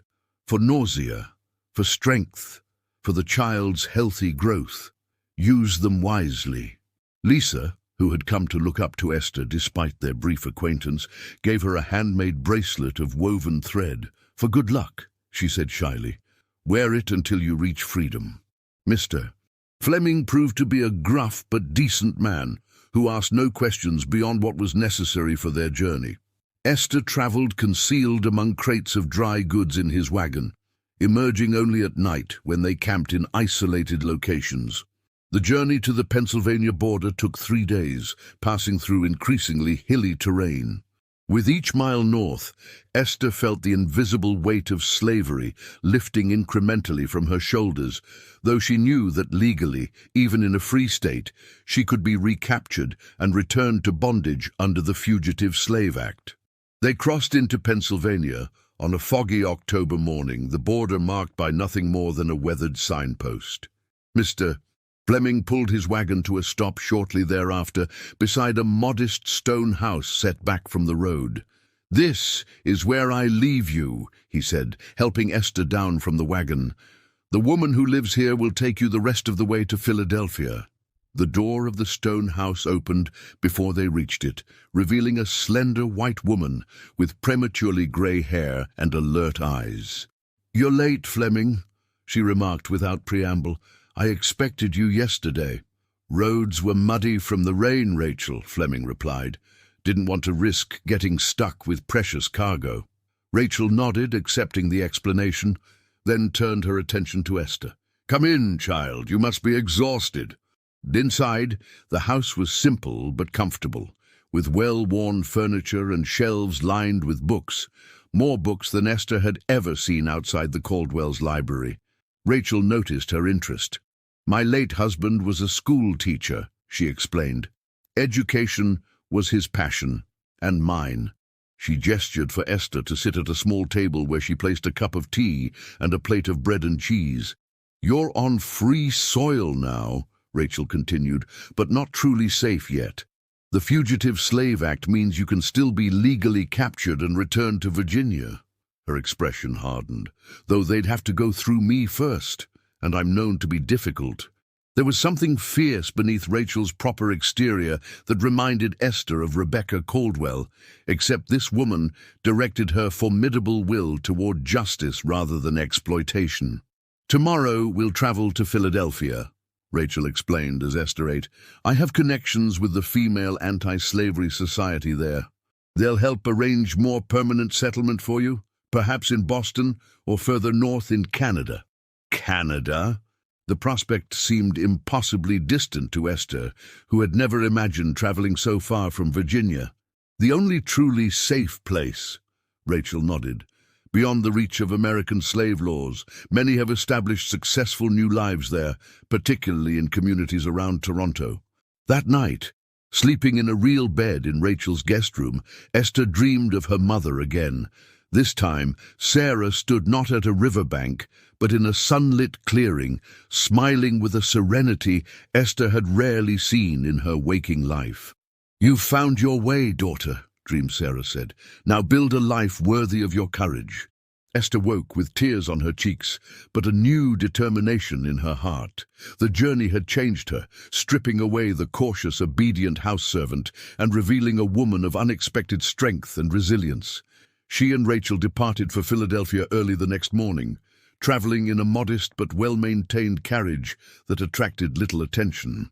As they approached the city, Esther was overwhelmed by its size and activity. The bustling streets, the imposing buildings, the sheer number of people moving with purpose in all directions. "Philadelphia has the largest free black community in the North," Rachel explained, as they navigated the crowded thoroughfares. "Many who were once enslaved have built respectable lives here as tradespeople, laborers, and merchants." They stopped before a handsome brick townhouse on a quiet street. The door was opened by a dignified black woman in her 50s, dressed in the simple but refined style of Philadelphia's Quaker community. "Sarah?" Rachel greeted her warmly. "Thank you for receiving us on such short notice." "Any friend of the cause is welcome in my home," Sarah replied. her gaze moving to Esther with genuine warmth. "And this must be our traveler from Virginia." Inside, the townhouse was elegantly appointed, suggesting its owner had achieved significant prosperity.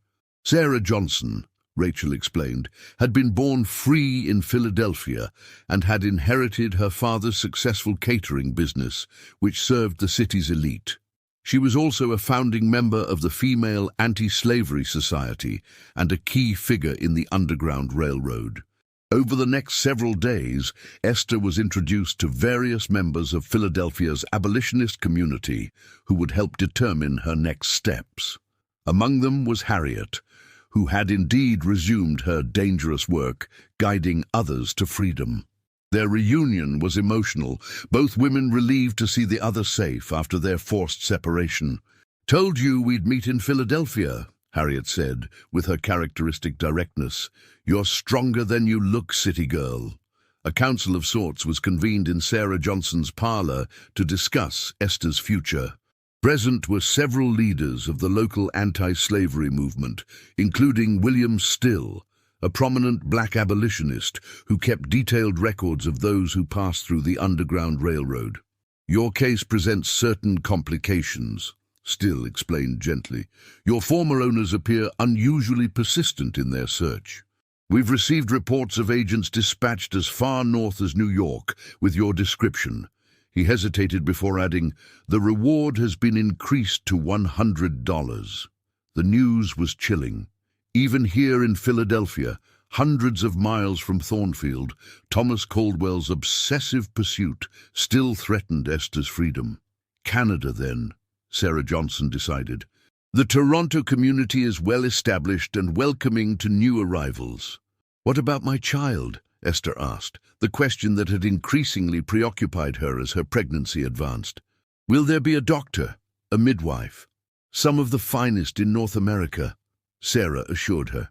"Many educated black doctors who were barred from practice in the States have established thriving practices in Canada. Your child will be born in good hands, and more importantly, will be born free under British law, beyond the reach of American slave catchers. The journey to Canada would be the longest yet, through New York State and across the border at Niagara Falls. It would begin in 3 days' time, after appropriate arrangements and documentation could be prepared. In the interim, Esther was given a room in Sarah Johnson's home and encouraged to rest. But on the second night, unable to sleep, she found herself drawn to the window overlooking the street below. The city was quieter at this late hour, though not completely still. Occasional carriages passed by, and distant church bells marked the hours. As she watched, a solitary figure appeared under the gas lamp across the street, a man in an expensive coat and hat, leaning on a walking stick as he surveyed the houses. Something about his posture, his deliberate study of the buildings, sent a chill of recognition through Esther. "Mr. Peterson," she whispered, instinctively stepping back from the window, though she knew she couldn't be seen behind the curtains. The neighboring plantation owner, who had been asking questions aboard the Pleiades, was now in Philadelphia, standing directly across from Sarah Johnson's house. It couldn't be coincidence. Somehow, they had traced her here.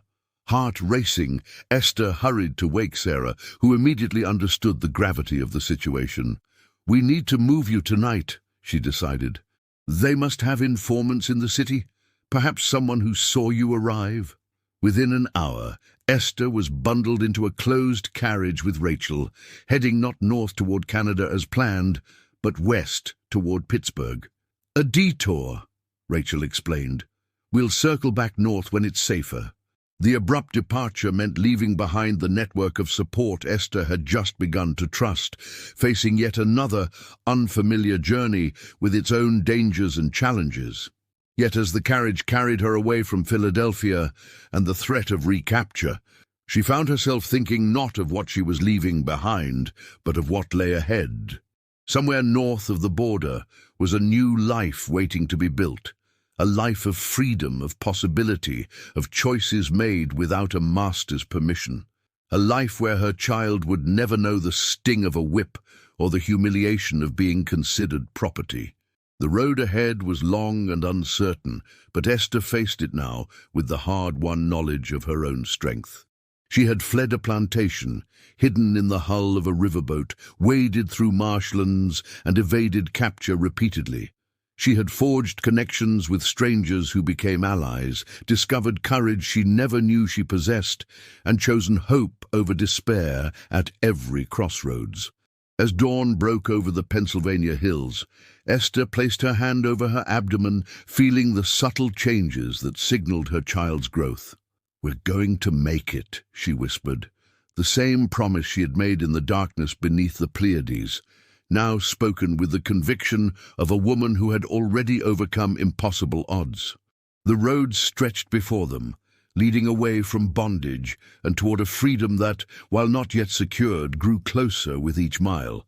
Behind them lay Virginia and Thornfield Plantation, Thomas Caldwell and his mother, and the generations of oppression that had tried and failed to crush the human spirit's yearning for liberty. Ahead lay Canada, and uncertainty and hope. Esther chose hope.